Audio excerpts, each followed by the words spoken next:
I've been to the best of schools. I've been to Oxford. I've been to Cambridge. I've been to all of them. And I tell you what, how many have you ever seen anybody in this country who walked into the bank and was given money based on intellectual capital? They will tell you to bring your grandmother's house, your father's old house, by the time you finish it, that's it. Bill Gates was given $1 million. Go and read the history of Microsoft by a bank for a young boy who was in a garage. Steve Jobs and his friend Wozniak was given $2 million. Who would have given them that type of money here? Nobody. Let me tell you, Steve Jobs went and brought John Scully. John Scully was the CEO of Pepsi. Steve Jobs sent him a text and continued to send him a text. Do you want to continue selling sugared water, or do you want to be part of changing the world? One day, John Scully got up and said to Pepsi, where is President and CEO? I'm leaving this company. I want to go and join these small boys in a garage. Which person will do it here? His people will say that they don't do a medicine. No.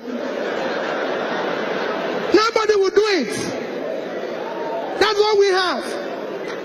The government will not support you. You do anything here, the government will not patronize you. They will not patronize the white man. They will not do it. So there's so many things we take against. That is where a journalist had to say, let us take it back. Let nobody tell you there's not enough money. No. Tell me what a governor in Nigeria needs a dispatch rider for. What for? If I tell you how we stop fuel, we used to have a fuel dump when I was governor. Fuel dump. It was costing us almost 30 million a month. I said, what is it? They say, hey. I said, shut it down. I found out that my convoy in the first 2 weeks, because it was about 22 vehicles, was costing us about 300,000 to buy fuel. Of course, you know what happens to half of it. So I said, okay, you know what we are going to do? Bring down the convoy. People in Anambra here, I don't use side. I asked them, carry this in and go. Pack it. My convoy is 5 vehicles. And you cannot buy fuel unless I'm inside the car. So I will pay them. No more.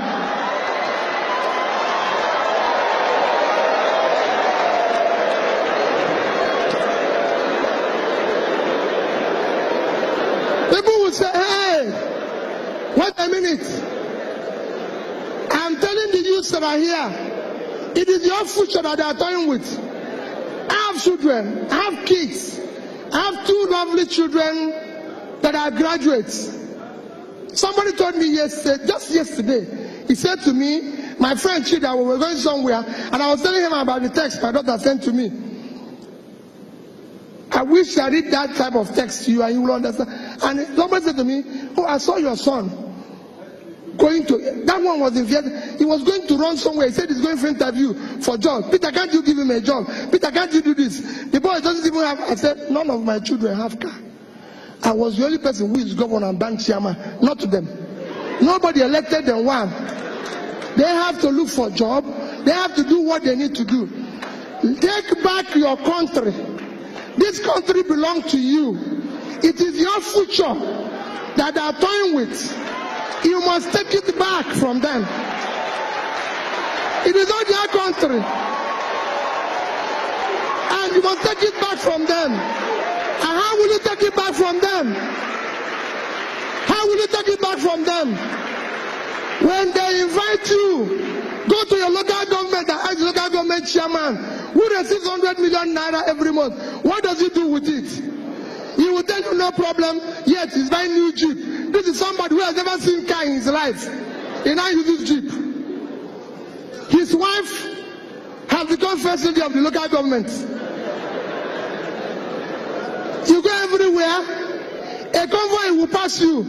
They say it's first lady of the state. First what? This man, this woman is Like they used to tell me then, hey, Peter, you're not treating your wife fairly. Peter, you're not doing this. That this is this. I said, no. There's so many costs. If I tell you literally, if I have time and tell you cost of governance here, you won't be here. When I came back, when I started, we had about 10 governors' guest house. I said, what is governor going to do with this? I go to work in the morning, I go back in the evening. I'll come back. My cook then will cook about food that about 50 people will eat. I said, what is this for? They were killing one cow every day. I said, what is this for? He said, Your Excellency, I'm doing it in case if you come back with people. I said, have you ever seen me come back here with anybody? So why are you cooking for the people? Any day people will come here, I will let you know. Cook for only one person. One person. Me. I said, don't do it. You know, I come from Anambra State. There's too many big men. Of course. Like I told them, I said, don't allow any of them to come here. I don't have what it takes to entertain them. So what they do, they phone me, Peter, I want to see you. I come to your house in the evening.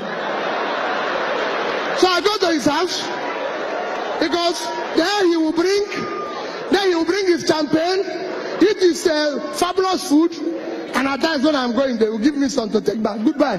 But don't go to government house, because government house is not a restaurant. It's not a place to drink champagne.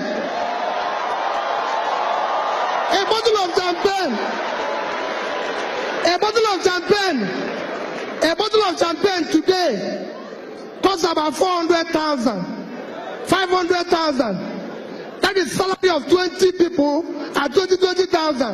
And you drink it with the public money. No, you can't do that. It should be, if you want to do that, you go to your house.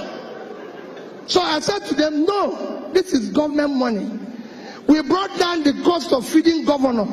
If I tell you where I brought it down from, to this, I say, this will be enough. Don't worry about me. And I can go on and on. You can go and work with people. It's not anything, not any magic. I fly, every flight I've taken in Nigeria as a governor was economy. The reason is simple. If I come, they say business class, 54,000. Another one, you go to internet, is 19,000. Is it not just from Abuja to this for 40 minutes? Why will I pay additional 1,000? I said no. I went to Young Shaguru and said, your hotel in Abuja, can you give me this guy? He gave me 50%. So to sleep there is 30,000 naira. And I said, no, these things, that is what people want me to go to another bigger hotel and stay for 250,000 naira. And people say, oh, Peter, I said, well, I have a problem. If I sleep there and pay somebody 250, I will be awake. I wouldn't even sleep. Because I think they've stolen my money.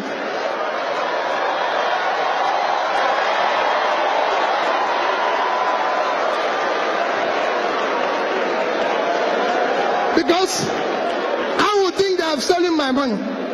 So it is important that you understand our government, we need to shut down cost of governance. Now state government needs a house in Abuja. The governor doesn't live in Abuja. They don't need all this. Nobody wants to kill you. I was governor for 8 years without bulletproof car. I must tell you that I bought one, but I didn't use it, and nobody killed me. I was using Prado. They will say, hey, it's not balance, it's not this. Another thing they keep telling me, that government vehicles, because of the high traffic, is every 6 months. I said, wait, if you remove this car from here, because you know what they do? They take it into auction and sell. I said, no, this car is here for the term. We will use it. It's functional. What do people think you're doing to yourself? We must shut down. And people say, where did you get money? To say, where did you get money? We got those monies. We were owing gratuities and pension of people for 35 billion. We were able to pay it. Because we have to shut down everything. I said, this cannot happen. Nobody will ever tell you that he came to a party while I was governor for 8 years. It's not a party, it's not a nightclub. No, it's governor's lodge. When I finish, I go home. If anybody wants to dance, he goes to nightclub. That is his business. And so all I'm trying to say is that we can change. No visitor will put in a hotel if you have any value to offer. And go and check. We are #1 in implementation of MDG. We got an award for it. I spoke at the UN. Go to European Union. We are #1 in the European Union while I was there. Why am I saying this? We were able to meet up every obligation. So my dear people, yes, it's good to stay here and feel bad and do everything, but let me beg you, you have no other country except this one. And only you can build this. If anybody is telling you, those people out there, they don't know you. They don't care about you. If they care, they will do things differently. You will see it in their behavior. You will see it in the way they do things, the way they feel, the way they move.